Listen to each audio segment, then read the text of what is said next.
Olá, tudo bem? Meu nome é Robert Souza, esse é o canal Teologia e Você. Tudo bem contigo? Bom, hoje nós temos uma Bíblia interessante para mostrar para os irmãos. Você já ouviu falar sobre a Bíblia Apologética de Estudo?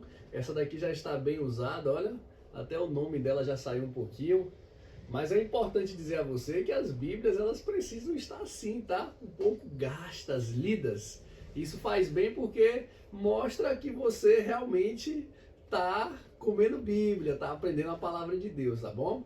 Isso é interessante, tá? Bíblia de estudo apologética. Gente, achei muito interessante esse contexto, esse tipo de Bíblia, porque é uma Bíblia que ela te ensina sobre questões ligadas às doutrinas, às heresias, tem uma diversidade de notas, e é sobre isso que a gente quer falar hoje, tá? Então, curta, compartilhe, indique a um amigo, você que tem interesse em conhecer sobre as seitas, as heresias, as outras religiões, ler a Bíblia com um contexto respaldado nesses pontos, essa Bíblia pode ser muito interessante para você.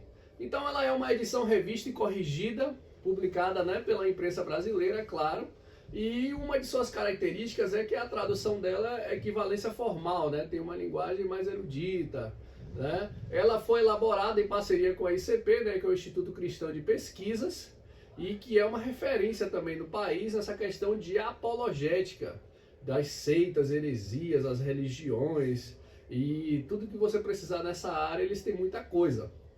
Enfim, o que essa Bíblia tem de legal? Ela tem boas introduções aos livros bíblicos, se você for perceber, e realmente ela tem uma introdução legal comparado com algumas bíblias de estudo. Ela primeiro coloca aqui, olha, como usar os recursos da Bíblia de estudo, tem um índice, tem um prefácio dessa segunda edição ampliada, os símbolos utilizados nas notas da Bíblia de estudo. Isso é interessante porque os símbolos se tornam muito claros, eles são grandes, né? Por exemplo, o da cruz é quando o comentário for apologético. O do martelinho, né, do juiz é quando a resposta tem que ser apologética. Quando é referência a alguma religião, olha o catolicismo. O do castiçal, do judaísmo, o islamismo. Então ele coloca tudo bem dividido e aí você consegue entender o que cada seita, cada religião coloca em seus pontos e ele faz a defesa e produz a resposta. Tá? Então, por exemplo, quando a gente entra aqui na parte da introdução, eu gostei, é bem feito. Você tem, por exemplo, o Gênesis aqui. Tem o título, autoria, assunto, e aí ele entra com exegese apostólica, ênfase apologética. Logo depois, o primeiro livro que ele diz de Moisés chamado No Princípio Criou Deus. Olha a questão dos comentários, como são. São bem comentados, né? E aí ele coloca o que os testemunhos de Jeová fala sobre o versículo 1, o que a ciência cristã diz sobre o versículo 1, que é do princípio criou Deus os céus e a terra, né? O realianismo que diz sobre isso, a resposta apologética. Aí depois o versículo 2, o que os testemunhos de Jeová falam, porque os testemunhos de Jeová têm sua própria construção teológica disso, né? A resposta apologética, o realianismo e a resposta. Então ele vai produzindo, de acordo com o texto, de acordo com o versículo, ele vai produzindo, por exemplo, no Gênesis 1, a partir do verso 29 e 30, você já tem questões ligadas à teologia da prosperidade, ao mormonismo, às respostas, e ele vai adaptando cada comentário de acordo com a visão da religião ou da seita heresia que está organizada nisso aí, tá? Então, tem boas introduções bíblicas, os textos são bem explicativos, tem essas figuras, as notas de estudo trazem boas informações, como eu pude mostrar para vocês, tem um bom glossário também, e claro, cá no final é que a coisa fica boa mesmo, você vai ter um apêndice de um glossário bem esticado, em todas as linhas, tá? Depois você vai ter os credos históricos, os credos primitivos, né? Que é a seção que apresenta-se a declaração dos pais da igreja, os concílios apostólicos posteriores, tá? O quando foi e o que foi definido, por exemplo, no credo de Cesareia, de Nicéia, de Niceno, de Atanásio, e aí ele vai organizando os credos, as doutrinas, né? Os documentos escritos pelo Bispo Leão.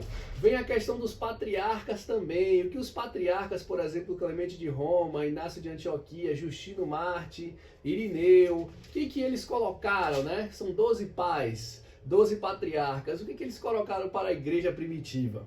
Também você vai ter a parte também dos heresiarcas. Quem foram os heresiarcas? Quem são esses? Foram patriarcas também, mas em algum ponto, no contexto ortodoxo, eles saíam da teologia, então colocam como heresiarcas, tá? A gente não precisa entrar muito nisso, mas a ortodoxia chama-os de herege. Aí você tem aqui o Marcião, o Montano, o Ário, o Sabélio, o Manio, o Apolinário, Nestório, Pelágio, enfim. É interessante, tá? Aqui também o quadro resumido dos concílios trinitários, os concílios que aconteceram e quais datas. Claro que aqui não vai dar um contexto real do que colocou, só basicamente os títulos, o que foi trabalhado a grosso modo, né? A reforma protestante e suas principais causas.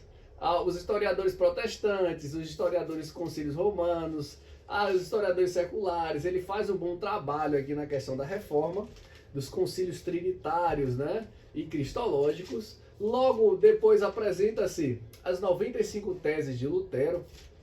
Importante, isso é muito legal, tá? Para você conhecer um pouco mais, se você que é protestante. E a cronologia das principais confissões de fé protestantes.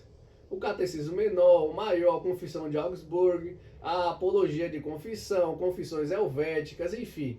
Tem muitas confissões aqui, os cânones do Sínodo de Dort, a confissão de Westminster, que é muito também famosa, né?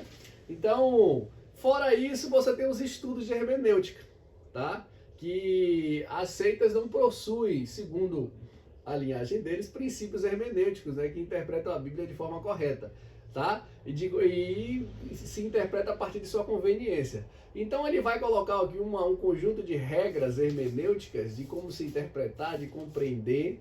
Eu acho interessante como eles colocaram isso, tá? Bem preocupado. E como identificar uma seita, e aí eles vão colocando as religiões aqui, tá? Muito bom, muito bom. Por exemplo, vai falar da Testemunha, da Igreja de Cristo Internacional, Maçonaria, Legião da Boa Vontade. Ele vai falar de muita gente. Vai colocar as diferenças entre seitas e igreja, quais são no contexto teológico, sociológico, etc e tal. Enfim, você tem muita coisa. Além dos mapas, né? Tem muito mapa aqui, vocabulário grego, concordância bíblica, índice remisso. Então, assim, acredite, é uma Bíblia excelente para você que busca defender a sua fé, compreender um pouco mais sobre o protestantismo, aquilo que você segue como verdade, tá?